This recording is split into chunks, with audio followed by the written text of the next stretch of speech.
Donald ট্রাম্পের শুল্ক হুমকির ভয়ে যুক্তরাষ্ট্র থেকে তুলা সয়াবিনের পাশাপাশি 2 লাখ টন গম আমদানির কথা আগেই জানিয়েছে ডক্টর ইউনূসের অন্তর্বর্তীকালীন সরকার। এবার 25টি আমেরিকান বোয়িং বিমান কেনার কথা জানালো সরকার।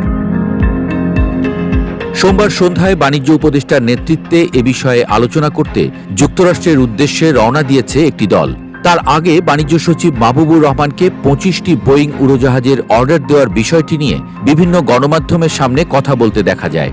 সেই সময় যুক্তরাষ্ট্রের সঙ্গে চলমান আলোচনা কৌশলেরই একটি অংশ বলে উল্লেখ করেন। বিশ্বজুড়ে একের পর এক দুর্ঘটনার কারণে প্রশ্ন উঠছে বোয়িংয়ের মান নিয়ে। তখন সবকিছু ছেড়ে বোয়িং বিমানই কেন নিচ্ছে সরকার? পরিসংখ্যান বলছে এখন পর্যন্ত বিভিন্ন দুর্ঘটনা ও ফ্লাইট সংক্রান্ত জটিলতায় বোয়িং পড়েছে 6,000-এরও বেশি। এর মধ্যে প্রায় 450 দুর্ঘটনা ছিল প্রাণঘাতী, যাতে 10,000-এরও বেশি মানুষের প্রাণ যায়। গেল শনিবার ডেনভার আন্তর্জাতিক বিমানবন্দরে উড্ডয়নের সময় আমেরিকান এয়ারলাইন্সের একটি বোয়িং 737 ম্যাক্স 8 উড়োজাহাজের টায়ারে আগুন ধরে যায়। পরে জানা যায় উড্ডয়নের ঠিক আগ মুহূর্তে ল্যান্ডিং গিয়ারে যান্ত্রিক সমস্যা হয় বিমানটির। 12 জুন ভারতের আহমেদাবাদে ভয়াবহ এক বিমান বিস্ফোরণে 241 জন যাত্রী প্রাণ হারান। বেসরকারি বিমান সংস্থা এয়ার ইন্ডিয়ার ফ্লাইট AI-171 ছিল বোয়িং 7878 ড্রিমলাইনার মডেলের বিমান। গত মার্চ মাসে আরেকটি বোয়িং 737-এর ইঞ্জিনে আগুন ধরে যায়, তবে তখন যাত্রীদের সরিয়ে নেওয়ার প্রয়োজন হয়নি। 2018 সালের কথা নিশ্চয়ই মনে আছে। ইন্দোনেশিয়ার বোয়িং 737 ম্যাক্স মডেলের ফ্লাইট 610 জাকার্তা থেকে উড্ডয়নের পর জাভার সাগরে বিধ্বস্ত হয়। এতে 189 জন যাত্রী ও ক্রুর সবাই নিহত হন। এর পরের বছর 2019 সালে ইথিওপিয়ান এয়ারলাইন্সের একই মডেলের একটি বিমান আদ্দিস আবাবা থেকে উড্ডয়নের কিছুক্ষণ পর বিধ্বস্ত হয়।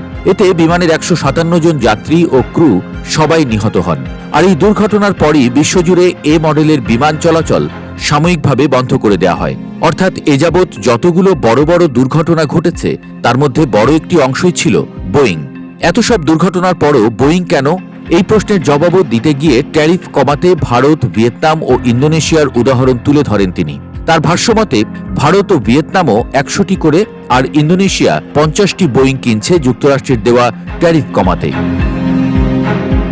2023 সালের সেপ্টেম্বরে ঢাকা সফরে এসে ফরাসি প্রেসিডেন্ট ইমানুয়েল ম্যাখো দুটি A350F উড়োজাহাজ সহ 10টি এয়ারবাস A350 কেনার বিষয়ে সরকারের প্রতিশ্রুতির কথা জানান। এরপর ওই ডিসেম্বরে দামে সাশ্রয়ী হওয়ার পরও বোয়িংয়ের চেয়ে এয়ারবাস কিনতে বেশি আগ্রহী হয় সরকার, এমন একটি প্রতিবেদন প্রকাশ করে ডেইলি স্টার। এরপর 2024 সালের মে মাসে ঢাকায় নিযুক্ত রাষ্ট্রদূত মারি মাজদুপুই জানান হাসিনার ফ্রান্স সফরের কথা।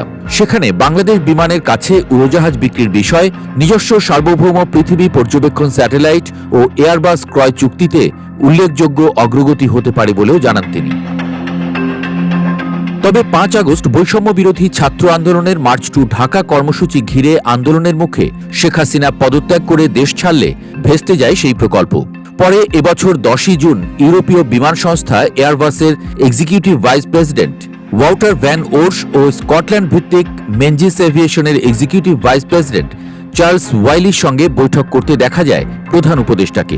কিন্তু এর 1 মাসের ভেতরই বোয়িংয়ের কাছ থেকে 25টি বিমান কেনার সিদ্ধান্ত নিয়ে যখন জন্ম দিয়েছে আলোচনা, সমালোচনা ও বিতর্ক, ঠিক সেই সময়ে গণমাধ্যমের বিভিন্ন প্রতিবেদনে বিমান বাংলাদেশ কর্তৃপক্ষকে বলতে শোনা গেছে সরকারের বোয়িং বিমান কেনার বিষয়ে কিছুই জানে না সংস্থাটি।